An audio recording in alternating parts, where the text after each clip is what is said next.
بسم اللہ الرحمن الرحیم۔ اعوذ باللہ من الشیطان اللعین الرجیم، بسم اللہ الرحمن الرحیم، وبہ نستعین وہو خیر ناصر ومعین۔ عزیز طلاب کرام، امید ہے کہ آپ تمام خیر و عافیت سے ہوں گے۔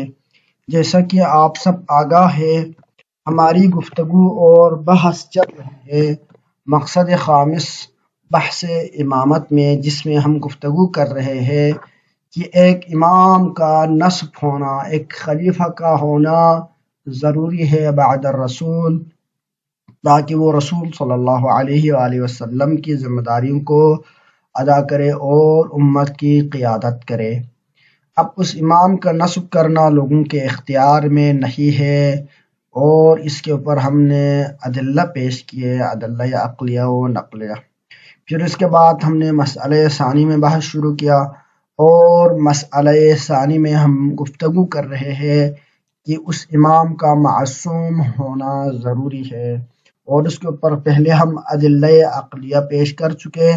اب ہم ادلہ نقلیہ سے استدلال کر رہے ہیں۔ انہی ادلہ نقلیہ و سمعیہ میں سے آج ہماری 11ویں دلیل ہے، جو کہ آپ کے پیش خدمت ہے۔ اس میں ہم آیت کریمہ سے استدلال کریں گے، جس آیت کریمہ میں اللہ تعالی فرما رہا ہے کہ هو الذی انزل الکتاب، کی وہی اللہ ہے کہ جس نے کتاب کو نازل کیا، منہ آیات محکمات، کی اس کتاب میں سے چند آیتیں، کچھ آیتیں محکمات ہے، وَأُخَرُ متشابہات، اور دوسری آیتیں متشابہ ہے۔ تو آیت کریمہ کو، اس قرآن کریم کی آیت کریمہ میں آیات قرآن کو تقسیم کیا دو حصوں میں، کچھ محکمات ہوتے ہیں، کچھ متشابہات ہوتے ہیں۔ لہٰذا اس آیت سے عصمت امام پر چند طرح سے استدلال پیش کیا جا سکتا ہے۔ پہلا استدلال کچھ یوں ہوگا کہ ہم یہاں پر کسی بھی فرد کو تقسیم کریں گے دو صورتوں میں، یا وہ فرد مقلد ہوگا یا مقلد ہوگا۔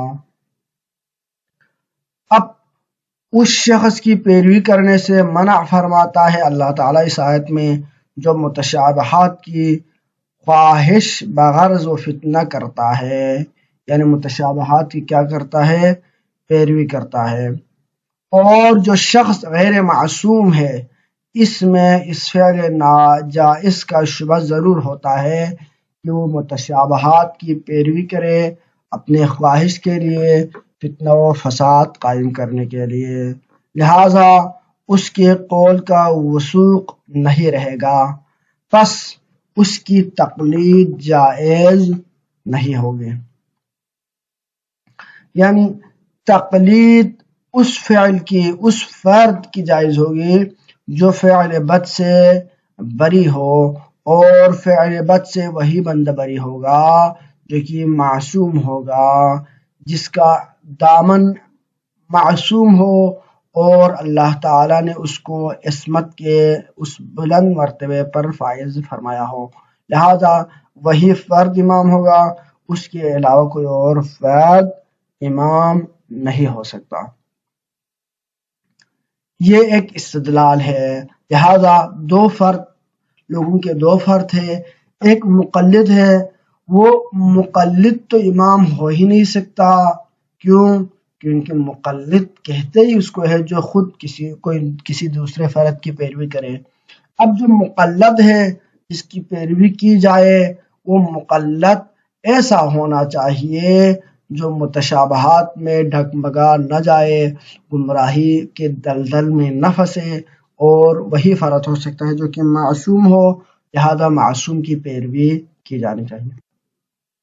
دوسری بات یہ کہ خداوند تعالیٰ نے اس آیت کریمہ میں یہ حکم دیا کہ تعویل متشابہ کا حکم ایک خاص گروہ کو ہے، یعنی تعویل متشابہ کرنے کا حکم اور اس کے رکھنے کا علم، یعنی اس کے علم رکھنے والے فرد کچھ خاص گروہ ہے جن کو تعویل کیا گیا یعنی راسخین فی العلم سے، یعنی اپنے علم میں درجہ یقین حاصل رکھتے ہیں یہ لوگ، اور یہ صفت بجز معصوم کے متشابہات میں کسی کو حاصل نہیں ہے۔ کیوں؟ کیونکہ اس لیے کہ غیر معصوم میں شناخت متشابہ اور اس کو معلوم کرنے کی صفت غیر معصوم کو حاصل نہیں ہے۔ جب غیر معصوم میں کسی فرد کو متشابہ کی تعویل شناخت کا علم نہیں ہے تو کیوں کر ہم اس کی پیروی کریں، بلکہ ایسے فرد کی پیروی ہونی چاہیے جس کو متشابہ کا علم ہو، اور وہ کون ہے؟ وہ راسخون فی العلم ہے، وہ لوگ ہیں جو کہ علم میں رسوخ رکھتے ہو، اور یہ وہی فرد ہے، وہی معصومین اور وہی ائمہ علیہم السلام ہے جس پر اہل تشیع عقیدہ اور ایمان رکھتے ہیں۔ اور یہ نہ صرف دعویٰ ہے بلکہ اس کے اوپر بہت ساری ادلہ موجود ہے جن ادلہ میں اس بات کو ثابت کیا گیا ہے۔ بلکہ مولا علی علیہ السلام کی فضیلت میں جو آیت کریمہ ہے قل کفی باللہ شہیدا بینی و بینکم، کہہ دیجئے اے رسول کہ آپ، اور سورہ رعد کی جو آیت ہے کہ جس میں فرمایا گیا کہ آپ کہہ دیجئے کہ تمہارے اور میرے درمیان شہادت کے لیے اللہ ہی کافی ہے، ومن عنده علم الکتاب، اور وہ فرد کافی ہے جس کے پاس علم کتاب موجود ہے۔ اب اس آیت کریمہ کی ذیل میں اس کی تفسیر میں بہت ساری روایتیں موجود ہیں جو کہ اہل تسنن اور اہل تشیع دونوں کے ہاں، اہل تسنن میں حاکم حسکانی شواہد التنزیل میں بہت ساری روایتیں نقل کرتے ہیں، بلکہ تقریباً 24 روایتیں نقل کرتے ہیں۔ ان 24 میں سے 17 روایتوں میں اس بات پر وہ دلیل قائم کرتے ہیں کہ یہاں پر مراد حضرت علی علیہ السلام ہے جس کے پاس علم کتاب ہے، اور باقی 7 روایتوں میں یہ بیان فرماتے ہیں۔ تقریباً اس کو دوسری اہل تشیع کی کتاب جیسے کہ البیان تفسیر البیان میں بھی اس کو بیان کیا گیا کہ باقی 7 روایتیں جو پیش کی گئی ان میں بیان کیا گیا ہے کہ یہاں پر مراد کون ہے؟ مراد باقی ائمہ علیہ السلام بھی ہے۔ لہٰذا ائمہ اہل بیت علیہ السلام جن کے پاس علم کتاب ہے، کیونکہ راسخون فی العلم جن کو کہہ سکتے ہیں وہی ہے، لہٰذا ان کی پیروی کرنی چاہیے جن کے پاس شناخت و تعویل قرآن موجود ہے۔ پس مراد خطاب متشابہ سے بھی اس پر عمل کرنے کی ہے، اور خطائے عمل سے امان بدون تفسیر امام کے معصوم کے ممکن نہیں ہے۔ لہذا متشابہ کی تفسیر و تعویل میں ممکن نہیں ہے کہ ہم خطا سے بچ جائے، مگر یہ کہ ہماری قیادت کون کرے؟ ایک ایسا فرد کرے جو کہ معصوم ہو۔ لہذا جو مفسر ہے اس کا معصوم ہونا ضروری ہے اور وہی امام ہوگا، لہذا معصوم کے بغیر کسی اور کی قیادت جائز نہیں ہے۔ بس ان آیت کریمہ سے بھی یہ بات ثابت ہو جاتی ہے کہ معصوم ہونا ضروری ہے امام کا۔ اب کلام متشابہ سے خطاب کرنا خدا کا در صورت مفسر معصوم نہ ہونے کے، جس کے قول کی صحت پر ہم کو یقین ہو، مستلزم فتنہ ہوگا، اس لیے کہ جو لوگ اپنے اجتہاد ظنی سے تفسیر آیات متشابہ کرتے ہیں ان کی تجویزیں اور رائے مختلف ہوتی ہے، اور اسی اختلاف تجویزات سے خبط و عدم ثواب پیدا ہوتا ہے۔ لہذا واجب ہے کہ اس اختلاف کو دور کرنے اور صحیح مراد متشابہات کے جاننے میں معصوم کی طرف رجوع کی جائے۔ پس معصوم کا ہونا واجب ہوا۔ اب واجب ہے کہ ان لوگوں کا جن کے دلوں میں زیغ ہے، ایک اور یعنی تیسری جو اصطلاح اس سے ہو سکتا ہے کہ واجب ہے ان لوگوں کے کہ جن کے دلوں میں زیغ ہے اس کو دفع کرنا، اور اسی زیغ کی وجہ سے متشابہات کی خواہش یا پیروی بغرض خواہش فتنہ پیدا کرتے ہیں یہ لوگ۔ اس سے مراد ہے کہ ان کی خواہش وقوع فتنہ وہ فساد کی ہوتی ہے، اور اس خواہش سے ہٹا دینا واجب ہے تاکہ فتنہ برپا نہ ہو، اور یہ بجز معصوم کے کوئی اور نہیں کر سکتا کہ لوگوں کو اس فتنے سے بچائے اور اس کے غلط تعویل سے بچائے، اس لیے کہ غیر معصوم کے قول کی ترجیح دوسرے غیر معصوم کے قول پر بغیر عصمت کے نہیں ہو سکتا، لہذا عصمت نہیں ہے تو ان کے درمیان کوئی تفریق اور وجہ فضیلت نہیں ہے۔ اس لیے ہر مجتہد اپنے مخالف کو خطا پر سمجھے گا، کیونکہ ان میں سے کسی بھی فرد کے پاس عصمت موجود ہے، ہر فرد احتمال دے رہا ہے۔ لہذا یہ جو ایک مثال پیش کی جاتی ہے کہ ایک حمام میں سبھی ننگے ہیں، لہذا فتنہ سے مراد کیا ہے؟ کسی کے پاس راہ حل نہیں ہے۔ ان تمام مجتہدین میں سے ہر کوئی تفسیر کرے، تعویل کرے ان متشابہات کی، ہر ایک کیا ہوگا؟ اندھیرے میں تیر پھینکنے کے مترادف ہوگا۔ لہذا ان میں سے کسی کے قول پر کما حقہ اعتماد نہیں کیا جا سکتا، مگر جس کے قول پر اعتماد کیا جا سکتا ہے وہ وہی فرد ہوگا جو کہ معصوم ہو۔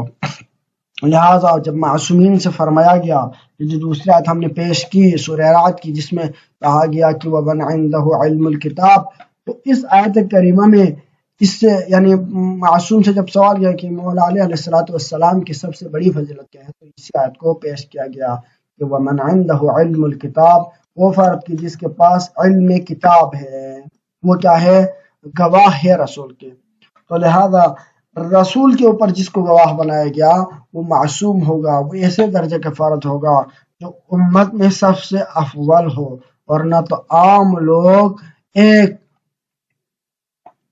خچر پہ بھی گواہ نہیں بن سکتے، ایک دانے پر بھی گواہ نہیں بن سکتے۔ تو لہذا جس طرح ہم نے اوپر والے قائد میں پیش کیا تھا کہ تم امت وسط ہو اور تم شہداء وعلی الناس ہو، تو اس آیت میں بھی ہم نے اسی بات کو نقل کیا تھا، وہی چیز یہاں پر بھی ہے کہ جو فرد معصوم یعنی گواہی ہے رسول کی ولایت کے اوپر، رسول کی رسالت کے اوپر، وہ فرد معصوم ہی ہو سکتا ہے، اس کے علاوہ اور کوئی فرد نہیں ہو سکتا۔ لہٰذا ہمیں یہ ماننا پڑے گا کہ ایک ایسا فرد امت میں موجود ہے جو کہ معصوم ہے اور اس درجے پر فائز ہے کہ لوگوں کی قیادت کر سکے، لوگوں کو متشابہات کی تعویل بتا سکے، لوگوں کو فتنہ سے بچا سکے، جن کے دلوں میں زیغ ہے، متشابہ کلام میں تفسیر اور صحیح تعویل بنا کر اس کو لوگوں کو گمراہی سے بچا لے۔ تو لہذا جس کی مرجعیت علمی ہوگی اور وہ ائمہ اہل بیت علیہ السلام ان کے علاوہ کوئی نہیں ہے، اور جن کی مرجعیت علمی ہوگی، اور علم ہم نے پہلے بھی بیان کیا تھا کہ مستلزم عصمت ہے، لہذا جن کے پاس علم بھی ہو، جن کے پاس عصمت بھی ہو، اور جو اس درجے پر فائز ہو کہ نہ صرف فتنے میں پڑے، نہ صرف خود ظالم لنفسہ یا ظالم لغیرہ ہو، بلکہ دوسروں کو فتنے سے بچائے بھی، دوسروں کو فساد سے بچائے، دوسروں کو حق کی طرف رہنمائی کرے، تو لہذا وہی فرد کیا ہوگا؟ امام ہوگا، اور وہی معصوم کہلائے گا۔ لہذا بغیر عصمت کے ہم اس چیز کے قائل نہیں ہو سکتے کہ ایک فرد امام ہو، لہذا امام کے لیے ضروری ہے کہ وہ کیا ہو؟ معصوم ہو۔ پس اس آیت کریمہ کہ جس میں فرمایا گیا هو الذی انزل الکتاب منہ آیات محکمات والمتشابہات، لہذا قرآن کی آیتوں کی دو قسم ہو گئی، کچھ متشابہ اور کچھ محکم آیتیں۔ جب آیتوں کی دو قسمیں ہیں، محکمات لوگ سمجھ سکتے ہیں محکمات کو، لیکن متشابہات میں آ کر چاہے مجتہد ہی کیوں نہ ہو، سارے مجتہد یکساں ہوگا، ہر فرد ہر مجتہد اپنے مخالف کو خطا پر اور باطل پر سمجھے گا، اور ہر بندہ احتمال ہی احتمال دے گا۔ لہذا متشابہات سے نکلنے کا راستہ اجتہاد نہیں، اجماع نہیں، بلکہ ایک ایسا راستہ ہونا چاہیے جس پر تمام لوگوں کی اعتماد بحال ہو، اور وہ تبھی ہو سکتا ہے جب قیادت کرنے والا راسخون فی العلم ہو، جب قیادت کرنے والا من عنده علم الکتاب ہو، اور جس کے پاس یہ ساری چیزیں ہو، یہ وہی ہو سکتا ہے جو معصوم ہو، جو اس درجہ عصمت پر فائز ہو اور اس منبع و مرکز الہی سے مربوط ہو، اور وہی امام و معصوم ہے، اور وہی سارے معصومین ہیں جن کو رسول صلی اللہ علیہ وسلم نے اپنی روایات میں نصاً بیان کیا ہے، اور ان کے اسماء گرامی بھی نقل کیا، اور ان پر جن پر تشیع عقیدہ رکھتی ہے۔ وصلی اللہ علیہ سیدنا محمد وآلہ الطیبین الطاہرین۔ اللہم صلی علی محمد وعلی محمد وعجل فرجہم۔